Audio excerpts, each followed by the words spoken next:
How's it going, guys? It's the final render here.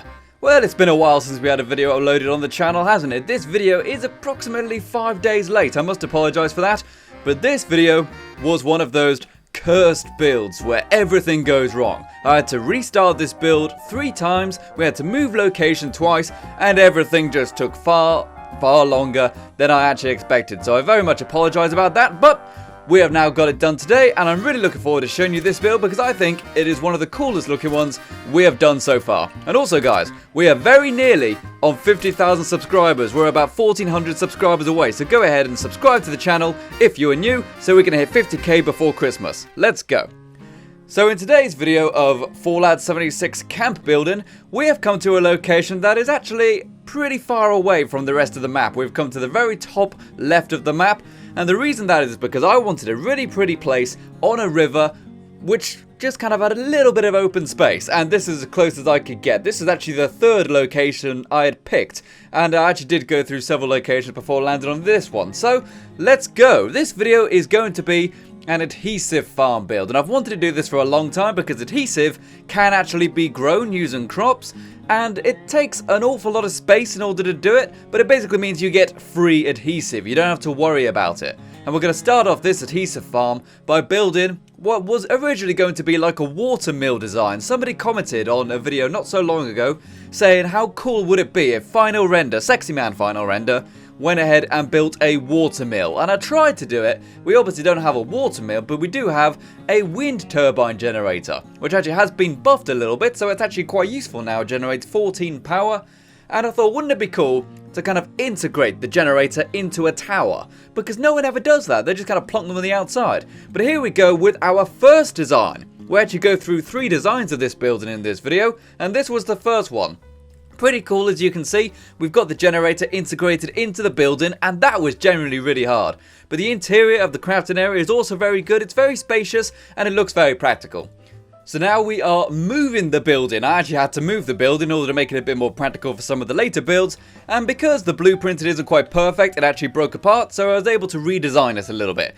This is actually my favourite design for the building that we did with this wind turbine generator idea, but I do change it one more time, and I think we've got an interesting combination of several ideas, but none of which fully worked together, so to speak. There was always a complication. And now, the interior of this place is entirely wired with conduits. I don't want any actual wires inside this building because wires are ugly. Hey, does your phone have wires? No, it doesn't, because they're ugly. Not like me, not like Final Render, and not like this build. So we're going to have all the power done with conduits on the inside of the building, and it actually makes things a bit easier as well. I also managed to flip the generator to the front, and the reason I did that is because I put so much effort into making this building work with this generator, but players aren't going to see it because it's right on the edge of the map and it's pointing out to the ocean. It's like having a really nice car, but having it locked in the garage all the time for no one to see, you know? So I decided to flip it around to make it look a bit more interesting for people to turn up and see. And I went ahead and put up some of the decorations on the inside of the crafting area. We got all the crafting tables we need in here, and we actually are going to be doing 2 buildings in this video. So we do have to watch our budget, but this place works pretty well as a crafting area. It's got all the space you need, and it's got all the power we need, and all the decorations. And I love the look of this place. It looks awesome. The wind turbine kind of integrated into the tower works really well. We've got some of the cool neon lighting that you can get from the atomic store, and we actually have a working 2-way switch for the power door. If you guys have used these doors, you'll know that you can only put a switch on one side, but with some clever use of the conduits and the wall pass-through conduits, you can actually get this door to work from the inside and the outside. And it's actually really good fun for capturing people. We do it a couple of times in this video and it's great fun. But the actual crafting area itself, I think, is probably one of the nicer parts of this because it's quite subtle, it's quite simple, and it works really well. And here we are trapping Late to the Fallout inside the building. Great YouTuber, by the way. Go ahead and subscribe to Late to the Fallout. She's also the moderator of my stream chat and Discord. So go ahead and check that out.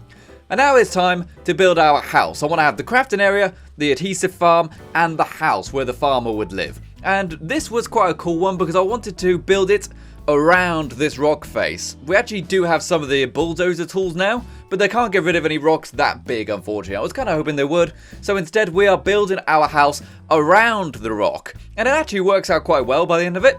But right now, We're currently in our first phase of design, and I decided to just kind of template it out of wood.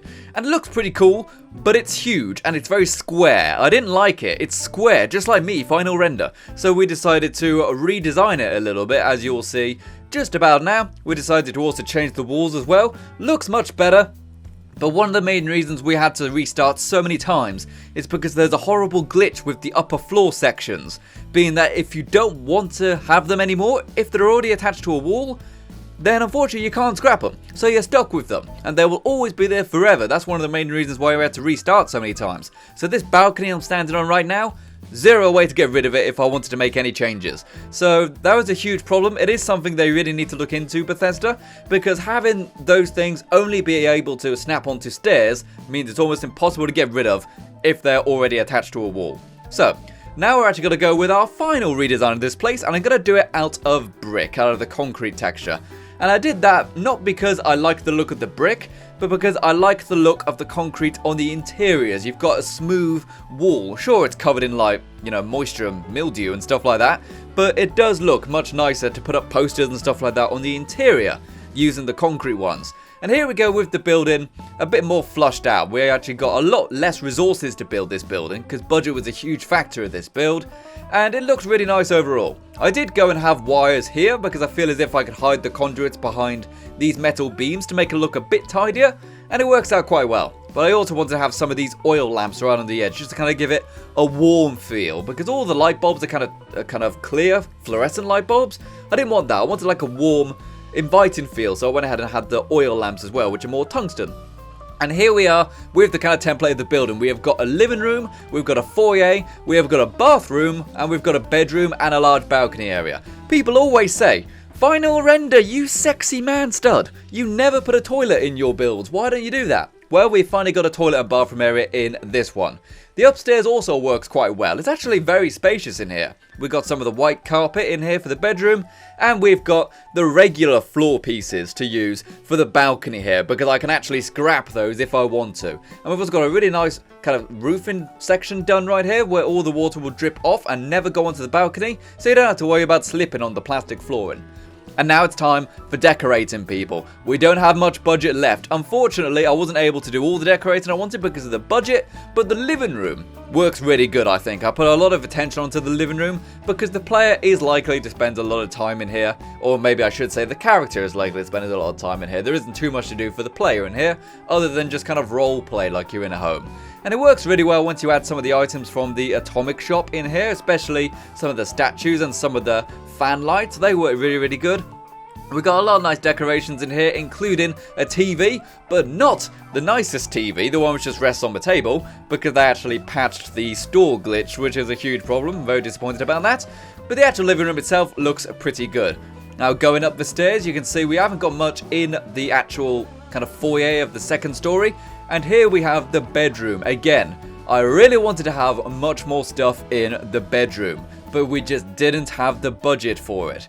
I've always said, build small so you can decorate more. But in this case, I kind of built very big. So it would have been nice to just have a tiny bit more budget in order to fully decorate this place. But the actual downstairs looks very nice. The upstairs you're not really going to go to that much unless you're just kind of role playing. But downstairs works well, so I'm happy with that. That's where other players are likely to come if they want to come visit this place. We've even got an actual toilet in here as well. I actually always needed that toilet. I only just got the plan the other day, so I'm very happy we have finally got that. And now it's time for the farm part of the Adhesive Farm.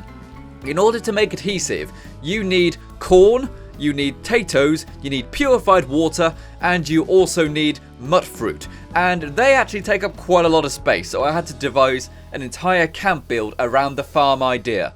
And once you actually have all of those ingredients, you can craft them and make vegetable starch. And vegetable starch is what is then you can scrap to turn it into adhesive. And it works really well.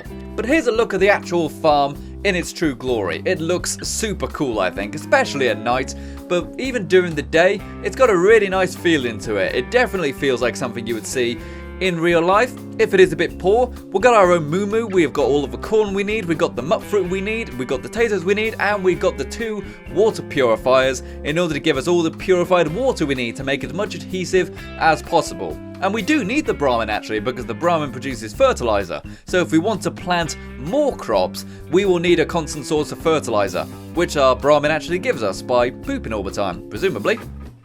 But the actual place itself, I think, works really well. We've got lots of levels to the place that look great.